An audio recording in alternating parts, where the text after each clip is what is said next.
کوئی ایسی ساعت جس دن آپ بہت زیادہ خوشی اور شادمانی سے جھوم جھوم اٹھی ہو؟ وہ دن، وہ ساتھ، وہ لمحہ میں کیسے بھول سکتی ہوں؟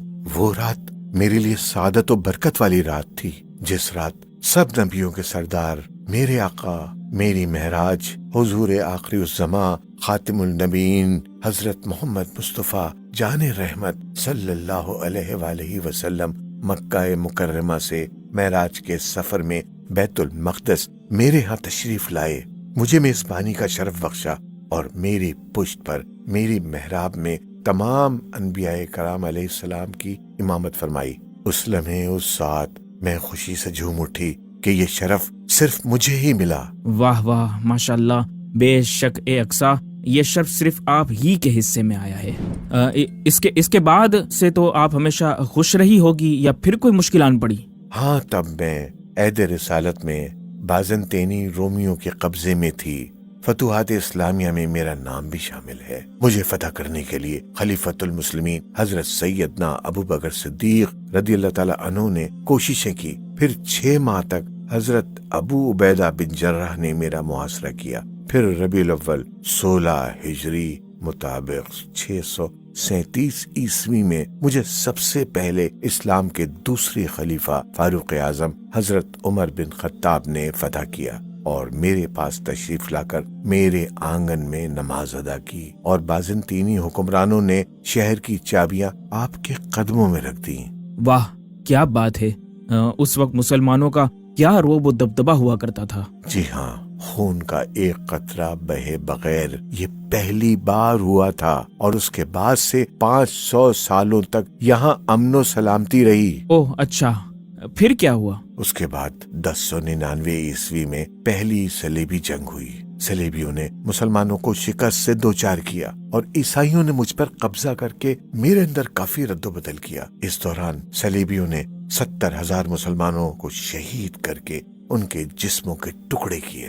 سلجوق ریاست بڑھ چکی تھی، لیکن پھر بھی مسلمانوں نے ہار نہیں مانی۔ پھر تقریباً 88 سال کے بعد اے مسلم جوان، ایک مرد مجاہد سلطان صلاح الدین ایوبی نے مجھے بازیاب کروانے کی کوششیں کی۔ 583 ہجری مطابق 1187 عیسوی میں تقریباً 16 حملوں کے بعد بالآخر 17ویں حملے میں فتح نصیب ہوئی اور مجھے دوبارہ اپنی اصلی حالت میں بحال کیا گیا۔ مجھے عرق گلاب سے غسل دیا گیا، میری زیب و زینت کی گئی، حلب سے نادر و نایاب ممبر تعمیر کروا کر نصب کروایا، یہاں کے تمام مسیحیوں سے فدیہ لے کر ان کو آزاد کر دیا۔ سبحان اللہ، ماشاء اللہ، سبحان اللہ، کیا عقیدت تھی! تبھی تو غیبی مدد اتری۔ بس، اور اب تم جدید مسلمان عقیدتوں میں ہی رہو اور غیبی مدد کے ہی منتظر رہو۔ کیا یہ سب اس لیے بتایا کہ تم ماضی کی سنہری تاریخ سن کر واہ واہ کرو؟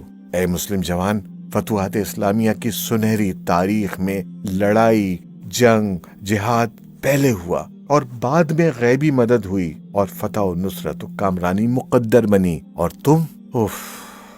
تم آج کے مسلمان تو صرف سوشل میڈیا کے مجاہد ہو اور اپنے ممبر و محفل میں صرف دعاؤں کی حد تک مجھے دلاسا دیتے ہو۔ اچھا، اب منہ لٹکائے کیا بیٹھے ہو؟ آگے بڑھوں یا بس؟ میں شرمندہ ہوں، بہت معذرت۔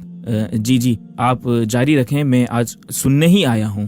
پھر وقت گزرتا گیا اور میں سلطنت عثمانیہ کے زیر نگرانی اپنی آب و تاب کے ساتھ عروج پاتی گئی۔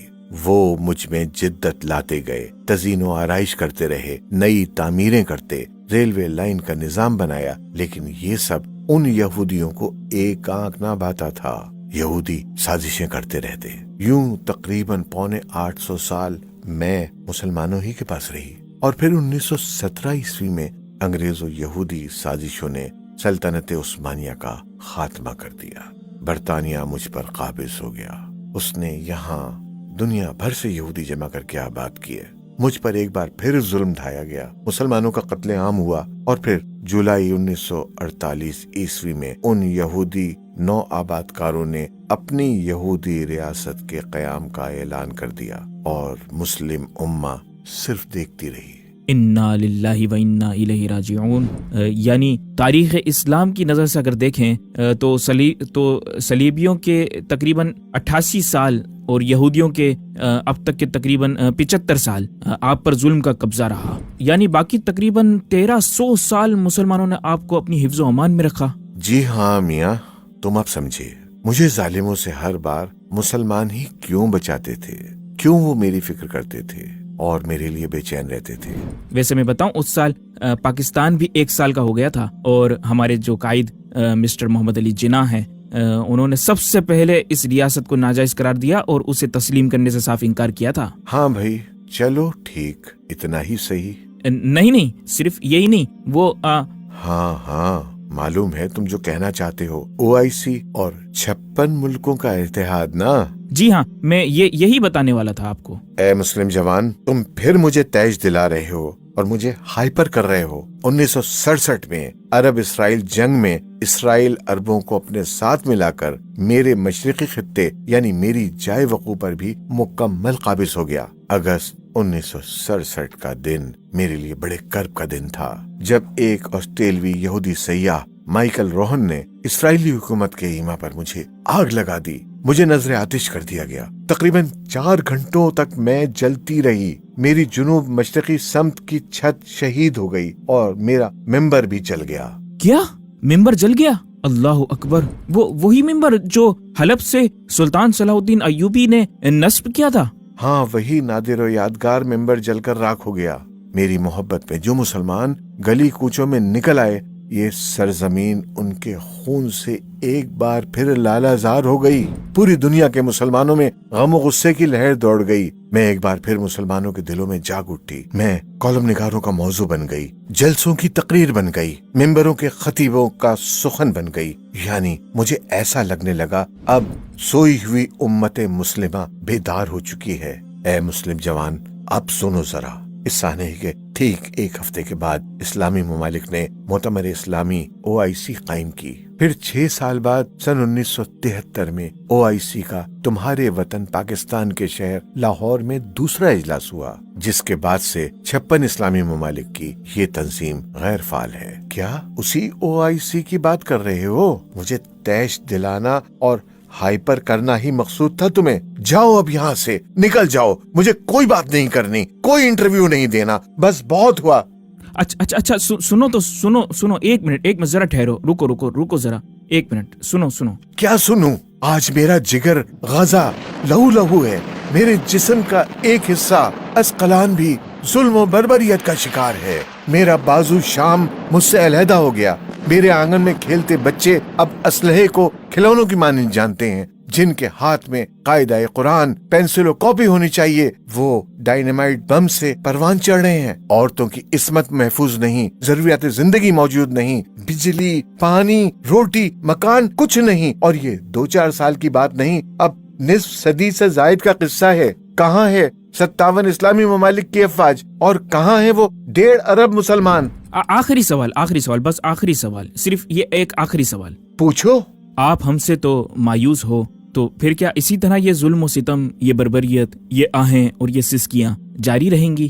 دیکھو اے غافل مسلم جوان، تم جو کام کر رہے ہو نا، یہ کہ لان تان کر دینا، افسوس کرنا، مذمت کرنا، بد دعائیں دینا، ریلیاں نکالنا اور احتجاج کرنا، یہ تو خواتین بھی کر سکتی ہیں۔ تم کو میں نے اپنا ماضی تو بتا دیا، ذرا اپنے دین اسلام کی دیگر فتوحات کا ماضی بھی دیکھ لینا۔ تم تو اسلام کی ان بہادر ماؤں کی عسکری برابری بھی نہیں کر سکتے جنہوں نے میدان جنگ میں کفار کے سر تن سے جدا کیے۔ تم بس مذمت و احتجاج میں شرکت کرنے کے بعد اپنے امور خانہ داری میں مصروف رہو، اور میں اقصی اپنے عیسیٰ کی منتظر ہوں۔ وہ آئیں گے اور ان کے جھنڈے تلے شام سے ہوتے ہوئے مسلمانان عالم یہاں آ کر یہودیوں سے جنگ کریں گے، دجال کو قتل کریں گے، یہودیوں کی نجاست سے میرا وجود پاک ہو جائے گا، اور توحید وحدانیت سے قدس گونج اٹھے گا۔